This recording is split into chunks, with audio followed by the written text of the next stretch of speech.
नमस्कार, मैं हूं जायरा पक्ष। विपक्ष में आपका स्वागत है। चलिए शुरुआत कर लेते हैं अपने इस खास प्रोग्राम की। 3 नए कृषि कानूनों की वापसी की संवैधानिक प्रक्रिया को पहला कदम सरकार ने आगे बढ़ा दिया है। बुधवार को मोदी सरकार की कैबिनेट ने इन कानूनों का वापसी वाले बिल को मंजूरी दे दी है और अब इसे संसद में पेश किया जाएगा। पीएम नरेंद्र मोदी ने बीते शुक्रवार को ही इन कानूनों का वापसी का ऐलान किया था और अब इस पर कैबिनेट की मुहर लगने के बाद बिल को संसद के शीतकालीन सत्र में पेश किया जाएगा। संसद का सत्र 29 नवंबर से शुरू हो रहा है और पहले ही दिन ये बिल पेश होने वाला है। हालांकि अभी भी संयुक्त किसान मोर्चा से जुड़े 40 संगठन दिल्ली की सीमाओं पर डटे हुए हैं और उनका कहना है कि एमएसपी समेत 6 मांगों के पूरा होने पर ही घर वापसी होगी। किसान संगठनों ने ऐलान किया है कि 29 नवंबर को 60 ट्रैक्टरों के साथ 1000 किसान संसद की ओर कूच करेंगे और यही नहीं, 26 नवंबर को किसानों ने एक बार फिर से दिल्ली की सीमाओं पर आंदोलन का फैसला किया है। इसके अलावा 27 नवंबर को संयुक्त किसान मोर्चा ने एक बार फिर से मीटिंग बुलाई है, जिसमें आगे की रणनीति को लेकर फैसला लिया जाएगा। भारतीय किसान यूनियन के प्रवक्ता राकेश टिकैत ने कहा कि जो सड़कें सरकार द्वारा खोली गई हैं, उन सड़कों से ट्रैक्टर गुजरेंगे। हम पर पहले सड़कों को ब्लॉक करने का आरोप लगाया गया था। हमने सड़क को अवरुद्ध नहीं किया था। सड़कों को ब्लॉक करना हमारे आंदोलन का हिस्सा नहीं है। हमारा आंदोलन सरकार से बात करना है। हम सीधे संसद जाएंगे। राकेश टिकैत ने साफ शब्दों में कहा है कि अगर अगले साल 26 जनवरी से पहले तक किसानों की सभी बची 6 मांगे मान ली जाएंगी तो वे दिल्ली एनसीआर के चारों बॉर्डर सिंघू, शाहजहांपुर, टीकरी और गाजीपुर से चले जाएंगे।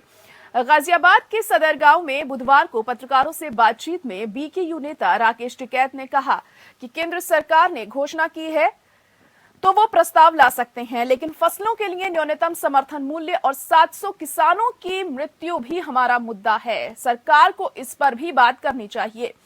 26 जनवरी से पहले तक अगर सरकार मान जाएगी तो हम चले जाएंगे। चुनाव के विषय में हम चुनाव आचार संहिता लगने के बाद बताएंगे। टिकैत ने कहा कि संघर्ष से ही समाधान का रास्ता निकलता है और तभी सरकार ने 3 कृषि कानूनों को वापस लिया है। ऐसे में अब सरकार के पास 35 दिन का टाइम है। अपने घोषणा पत्र के मुताबिक 1 जनवरी 2022 में वह किसानों की आमदनी दोगुनी करने वाली थी, जो नहीं कर पाई। 1 जनवरी से किसानों की मांगों में ये मांग भी जुड़ जाएगी। हालांकि किसान आंदोलन के समर्थकों के बीच भी इसे जारी रखने या बंद करने को लेकर मतभेद पैदा हो गए हैं। 24 खाप और गठवाला खाप के नेताओं का कहना है कि अब इस आंदोलन को समाप्त करते हुए किसानों को घर वापसी कर लेनी चाहिए। वहीं कई खाप नेताओं ने आंदोलन को जारी रखने का समर्थन करते हुए कहा कि एमएसपी को लेकर अभी संघर्ष चलते रहना चाहिए। बीते 1 साल से किसान संगठन यूपी और हरियाणा से लगी दिल्ली की सीमाओं पर डटे हुए हैं और इसके चलते कई रास्ते भी जाम हैं।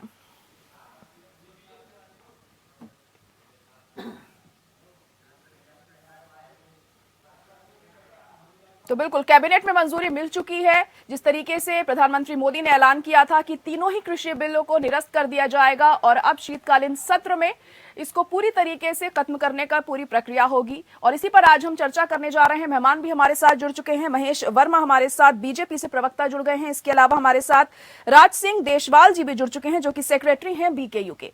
राज सिंह देशवाल जी, आपसे मैं यही जानना चाहूंगी, अब जब सरकार ने ये ऐलान कर दिया है और आज कैबिनेट की मंजूरी भी मिल गई है कि अब खत्म कर दिया जाएगा, जिस तरीके से ये बिल पारित हुए थे और अब शीतकालीन सत्र में भी जो आगे की प्रक्रिया है वो चलेगी और ये जो तीनों बिल हैं इन्हें समाप्त कर दिया जाएगा, लेकिन अभी भी आप लोग अपनी मांग पर अड़े हुए हैं। जो आपकी 6 सूत्रीय और मांगे हैं उनको मनवाने के लिए आप लगातार जद्दोजहद कर रहे हैं। क्या कहेंगे आप इस पर कि इस तरीके से करने के पीछे वजह यह है कि आप और ज्यादा दबाव बनाएं सरकार पर, क्योंकि सरकार ने आपने ये तीनों बिल माफ करने के लिए रजामंदी दे दी है? की बात करें, दरअसल सरकार कॉर्पोरेट सेक्टर के दबाव में ये बिल लाई थी, ये तीनों बिल, और अब राजनीतिक दबाव के अंदर इन बिलों को जो है ना ये वापस ले रहे हैं। खैर, देर आए दुरुस्त आए और इन्होंने ये बिल वापस लिए, बहुत अच्छा कदम है हमारे आदरणीय प्रधानमंत्री जी का। लेकिन आप गवाह हैं, आप लोगों ने कितने प्रोग्राम करे हैं। मैं पूरा 1 साल से जो है ना लगभग आपके टीवी पे आता रहा हूँ, लोगों पे ये बताते रहे हम कि ये जो एमएसपी की डिमांड थी हमारी, ये लीगल गारंटी की पहली मीटिंग से ही जो ना, जो ये 11 मीटिंगें हुई थी, एक अलग हुई थी क्या साहब के साथ में, हर मीटिंग के अंदर ये बात आई थी। एमएसपी की बात कभी भी जो है ना हमारे मुद्दे से, हमारे इस पूरे आंदोलन में खत्म नहीं हुई थी। और बिना एमएसपी के इसका कोई अर्थ भी नहीं रहेगा साहब। देखिए, पूरा देश जानता है कि किसानों की जो माली हालत है, जो उसकी आर्थिक हालत है, वो ठीक नहीं है। तो जब तक उसको अपनी फसलों का उचित मूल्य नहीं मिलेगा, तब तक ये ठीक कैसे होगी। प्रधानमंत्री जी कह रहे हैं दुगनी आय करेंगे, क्या इस तरीके से करेंगे? आज जो है ना 27 रुपए प्रति दिन एक किसान की आमदनी है, 27 रुपए से जो है ना ये 54 रुपए करेंगे। मेरी देखो, हमें इतना ज्यादा उसमें नहीं जाना चाहिए, क्योंकि अब जो है ना संघर्ष का जो समय था, वो अब हम चाहते हैं कि इसको समाप्त करे सरकार हमारा, और जो है ना समाधान की तरफ आगे बढ़े। और समाधान तभी होगा जब इसके एमएसपी। लेकिन आपको नहीं लगता अब समाधान की तरफ सरकार आगे बढ़ी है, शायद इसी वजह से ये बड़ा फैसला लिया गया है? तो आपको नहीं लगता आपको भी थोड़ा सा तो पीछे हटना चाहिए? नहीं, थोड़ा सा पीछे मैं बता दूंगा, आप ही मुझे सुझाव देना, महेश जी हैं, ये मुझे सुझाव देंगे कि यहाँ पीछे हट जाओ। आंदोलन के दौरान भी कुछ बातें हुई हैं। आंदोलन के दौरान हमारे ऊपर केस बने हैं सबके ऊपर। आंदोलन के दौरान हमारे 700 किसान जो है वो शहीद हुए हैं। आंदोलन के अंदर जो है ना ये लखीमपुर खेरी वाला कांड हुआ है, किस तरीके से जो है ना वहां पर निर्मम हत्या करी, कुचल के मारे गए हैं किसान। तो क्या ये जो है ना इन बातों के ऊपर कोई हल नहीं निकलना चाहिए? इसके ऊपर कोई बातचीत नहीं होनी चाहिए? अब अगर आप कहते हो नहीं, आप ये भी छोड़ दो, ये जो आंदोलन चला, जो शहीद हुए जो किसान, उनका कोई लेना देना नहीं, तुम्हारे ऊपर केस यूं ही बरकरार रहेंगे। जो हमने कुचल के मार दिए वो हमारी ताकत थी, हमने मार दिए भाई, एमएसपी तो हम देंगे नहीं। तो भाई इस तरीके से अगर हमारा ये लोकतांत्रिक देश है, इसमें हमारी बातों को जो है ना आप सुनिए। रोना ये है, तकलीफ ये है कि भाजपा के जो इनके कार्य करने की जो शैली है या उनके डीएनए में किसान कहीं फिट बैठता ही नहीं। जब से भाजपा 2014 से आई है, 2 बार इन्होंने किसानों के ऊपर आक्रमण किया है। पहला भूमि अधिग्रहण बिल में जो संशोधन करने की कोशिश करी थी कॉर्पोरेट सेक्टर को फायदा पहुंचाने के लिए, उसमें ये असफल हुए थे। और इन लोगों को जो है ना वो, चलिए फिलहाल हम मौजूदा कृषि बिल की बात कर रहे हैं जो फिलहाल निरस्त करा है कैबिनेट की बैठक में आज, और इसी पर हमारी चर्चा जारी है। राज सिंह देशवाल जी, फिलहाल हम महेश वर्मा जी की ओर रुख कर लेते हैं। जी बिल्कुल, महेश वर्मा जी, आप इस पर क्या कहना चाहेंगे कि अब जिस तरीके से किसान अब और ज्यादा दबाव बना रहे हैं कि जो इनकी दूसरी मांगे हैं उन्हें भी माना जाए? देखिए राकेश टिकैत जी तो अब ये कह रहे हैं कि जब तक 3 क्विंटल गेहूं के बदले में 1 तोला सोना नहीं मिलेगा तब तक हम इस आंदोलन को वापस नहीं लेंगे। जी। तो इस तरह की बातों को, मतलब जो डिमांड पूरी ही नहीं की जा सकती है, उसके पीछे अगर हम तर्क दें तो सबसे बड़ा उसमें औरोत खड़ा होता है राष्ट्रीय खाद्य सुरक्षा बिल। आप किसी भी 150 रुपए किलो गेहूं खरीदने की बात कर रहे हैं इस देश में। अच्छी बात है कि किसानों के उनकी खरीदारी का मूल्य मिले, लेकिन सवाल यह है कि गेहूं धान उत्पादक को ही क्यों मिले? 23 जो खाद्यान्न है उसी को एमएसपी का फायदा क्यों मिले? पूरा जो भी हमारे पास 700 से ऊपर उत्पादन हमारा कृषक करते हैं, तो उस पे एमएसपी क्यों ना मिले? तो ये सब बातें जो है, जो राकेश टिकैत जी जो कह रहे हैं आंदोलन के पीछे उनका जो एजेंडा है, अब उस पे वो धीरे धीरे आने लगे हैं। अभी लखनऊ में जैसे उन्होंने किसान से नौजवान पे आ गए, और जैसे अभी हमारे जो बीकेयू के प्रवक्ता हैं, जैसे धीरे धीरे ये लोग समझ रहे हैं इनके उद्देश्यों के या इनके मंसूबे के, इनके जो राजनीतिक मंसूबे ये पाले हुए हैं, तो धीरे धीरे किसानों को भी समझ में आ जाएगी जी कि ये नेता किसान के पीछे या किसान के नाम से जो कर रहे थे, इन्होंने क्या गलत किया किसानों के साथ, क्या सही किया। और तीसरी जो इम्पोर्टेंट बात कि साहब ये जो चीज भी कर रहे हैं, इनको कभी किसान और देश माफ नहीं करेगा। सवाल उठता है कि ये किस किस चीज के लिए माफी मांगेंगे। महेश जी, अगर आप ये कह रहे हैं कि ये लोग गलत कर रहे हैं, तो फिर प्रधानमंत्री ने तो इनसे खुद माफी मांगी है और उसके बाद ही ये तमाम जो तीनों बिल थे प्रधानमंत्री ने बात करी। नहीं, प्रधानमंत्री ने इस बात के लिए माफी मांगी जी कि हम इन लोगों को समझाने में सफल नहीं रहे। सवाल यह है कि आज जो ये बात कह रहे हैं, भारतीय नागरिक है, भारतीय संविधान में विश्वास करते हैं, तो इनको क्यों नहीं ये लगता है कि लखीमपुर खीरी में अन्याय हो जाएगा या वहां इंसाफ नहीं होगा? इंसाफ होगा, बराबर होगा। अगर केंद्रीय मंत्री का बेटा अरेस्ट होता है या कोई भी उसमें गलत काम किया है, तो वैसी सूरत में उसके खिलाफ जो ये कानूनी प्रक्रिया चल रही है उसके ऊपर सवाल खड़ा कर देना।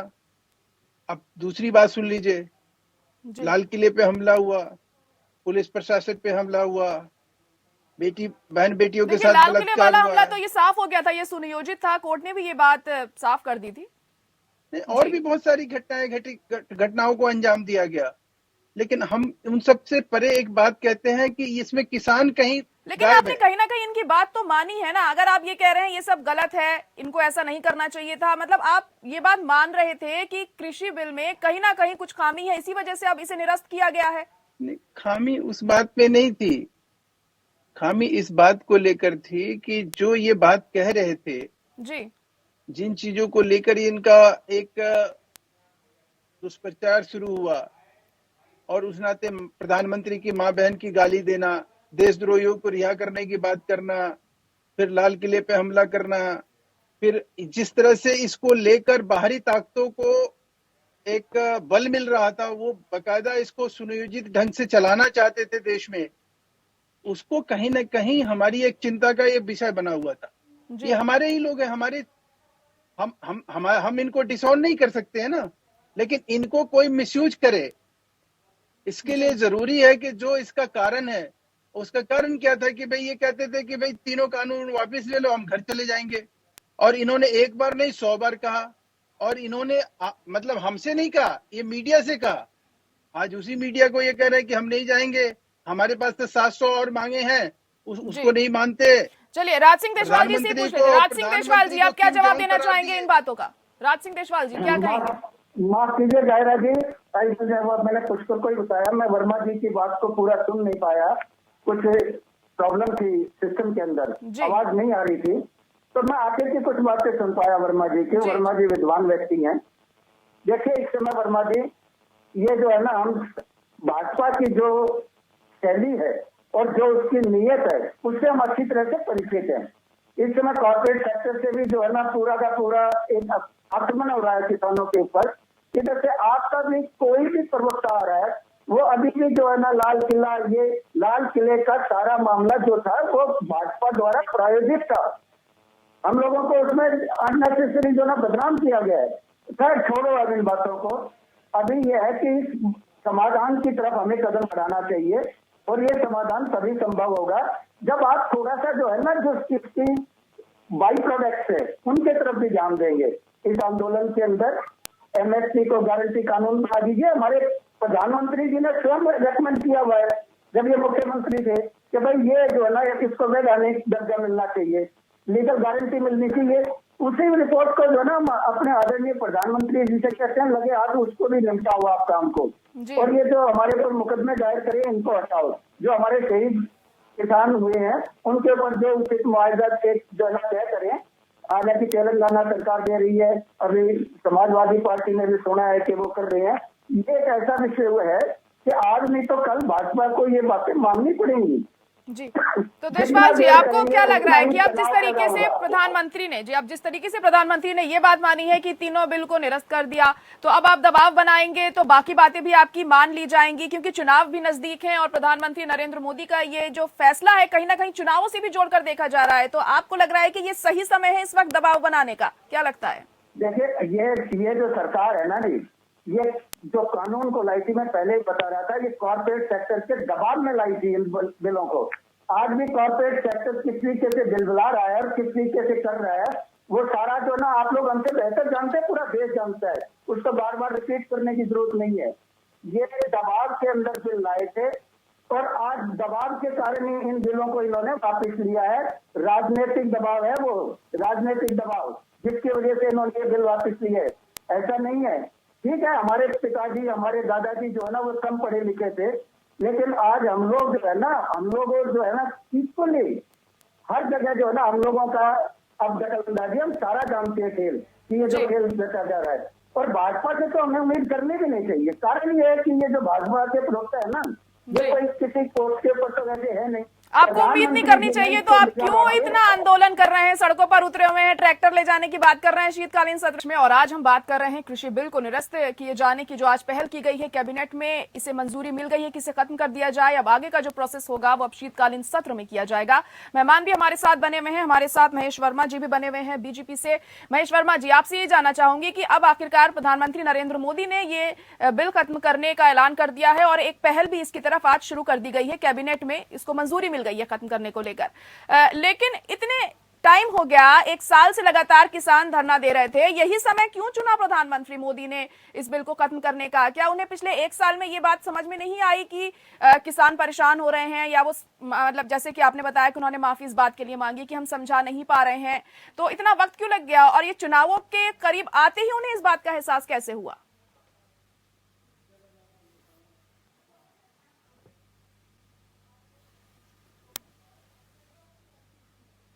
आपकी आवाज नहीं मिल पा रही है मुझे, शायद कुछ तकनीकी खराबी है शायद। आवाज आ रही है? जी जी, अब आवाज आ रही है, कहिए।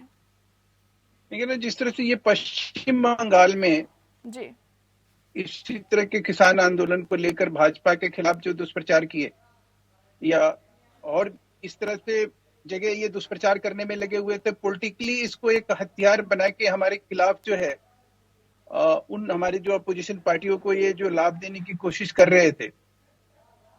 तो ये बात जो है तभी बीजेपी के लिए मुफीद साबित होती जब बीजेपी इसके ऊपर ये सोचने पे मजबूर हुई कि भाई ये जो लोग हैं ये किसान आंदोलन के पीछे कर क्या रहे हैं। तो ये हमारे लिए जरूरी था कि हम भी एक राजनीतिक पार्टी है और उस नाते हमें भी सोचना चाहिए कि अगर कोई आदमी इस तरह से दुष्प्रचार करके, जिसमें हमारी कोई मंशा ऐसी नहीं थी कि हम किसानों की अहित करें, क्योंकि इस तरह का तो कानून जो है ऑलरेडी 7 राज्यों में लागू है और इससे कठोरतम लागू है, उसको लेकर इन लोगों को कोई आपत्ति नहीं है। तो सवाल यह है कि ऐसे में ये जो दुष्प्रचार करके बीजेपी के खिलाफ एक चीजों को लामबंद करने की कोशिश कर रहे थे, तो उसमें तो कहीं ना कहीं पलीता लगा ना। अब इनकी आज के डेट में छटपटाहट यही है, इसीलिए इन्होंने अनर्गल प्रलाप और मांग शुरू कर दी कि भाई आप जो है जब तक हमारे 3 क्विंटल गेहूं के बदले में 1 किलो सोना नहीं मिलेगा तब तक हम जो है आंदोलन वापस नहीं करेंगे। एक बात। दूसरी बात कि जिस तरह से प्रधानमंत्री को संबोधित किया राकेश टिकैत जी ने कि वो तो किम जोंग है। अब सवाल यह कि अगर आपको प्रधानमंत्री किम जोंग लग रहे हैं, प्रधानमंत्री की घोषणा या केंद्र सरकार की जो फैसला कि 3 कानून वापस करने का है, आप कहो कि हमें ये मंजूर नहीं है जब तक कि आप अन्य मांगों को नहीं मांगते, तब आपको किसान जो है ना, जिन किसानों को लेकर आप आए थे धरना प्रदर्शन करने, फिर वो किसान आपसे पूछेंगे आप कि भाई ये तो बता दो कि तुम्हारा सही स्टैंड क्या है, तुम कहना क्या चाहते हो, तुम किसान के नाम पे राजनीति कर रहे हो या किसान के नाम पर उनके हित की बात कर रहे हो। कोई ऐसी बात तो करो जिससे कि समझ में आए। जोगिंदर यादव हो गए, राकेश टिकैत जी हो गए, या जो उनके दर्शन सिंह जी हो गए, या जितने भी इनके नेता अभिनेता है जी, इन सबको मालूम है कि देश में राष्ट्रीय खाद्य सुरक्षा बिल लागू है। उसको ध्यान में रखते हुए कभी भी इस तरह से नहीं हो सकता है कि हर फसल का एमएसपी जो है तय किया जाए, और पूरे देश में एमएसपी का जो एक व्यवस्था है पंजाब हरियाणा को छोड़ के राज्य सरकारों को उसके अधीन है। ये सब कुछ इनको मालूम है, उसके बावजूद भी ये किसान के नाम पर देश को और किसान को गुमराह करने की जो कोशिश कर रहे हैं। तो अब किसान भी धीरे धीरे इनके पैतरों को समझ रहा है, इनके मंसूबों को समझ रहा है। और दूसरी जो सबसे अहम बात कि ये फिर 700 और लोगों को ना मार दें, 700 किसानों को और ना दफन कर दें, या और लोगों को तकलीफ ना पहुंचाएं।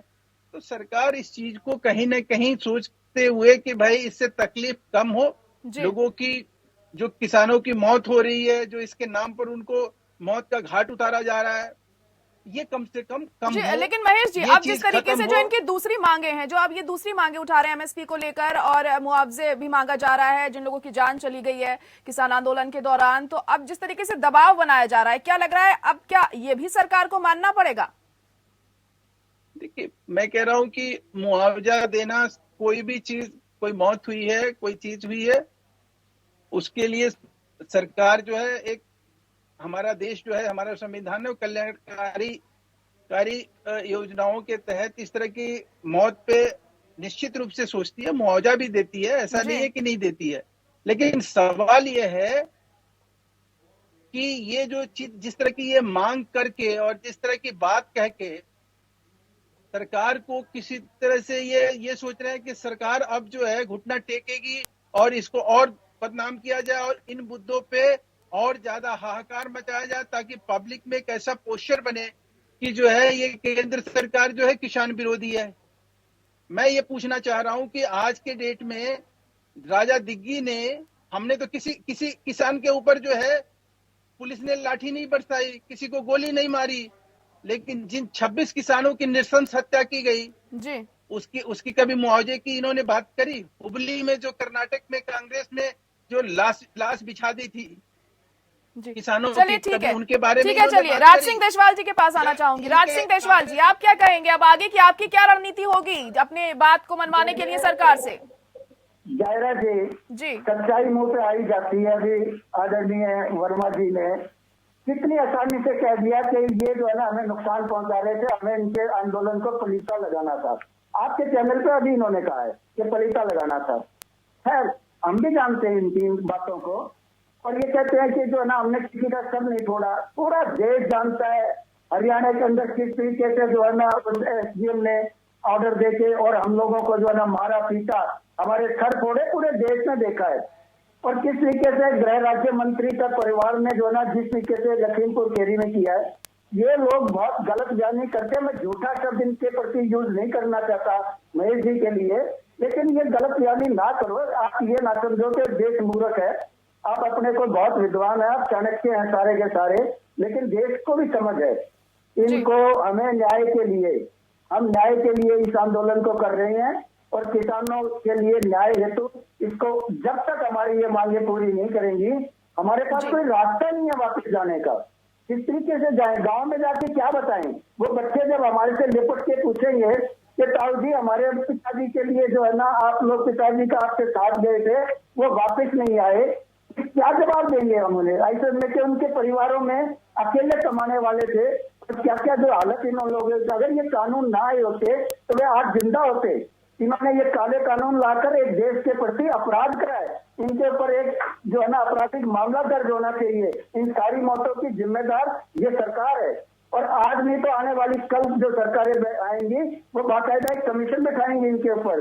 होना चाहिए, हम लोगों को न्याय मिलना चाहिए। ठीक है, चलिए अब आगे देखेंगे कि आगे क्या होता है, कि सरकार का क्या रुख होता है। आप जिस तरीके से दबाव बनाने की कोशिश कर रहे हैं, आंदोलन आपका अभी भी खत्म नहीं हुआ है, लगातार चल रहा है। चलिए, बहुत शुक्रिया आप दोनों का हमारे साथ जुड़ने के लिए। अब नजरें इसी बात पर टिकी होंगी कि आखिर क्या कुछ सरकार की तरफ से अहम कदम उठाया जाता है अगर किसान अब भी नहीं माने तो। और इसी के साथ पक्ष विपक्ष में आज के लिए इतना ही। मुझे दीजिए इजाजत, नमस्कार।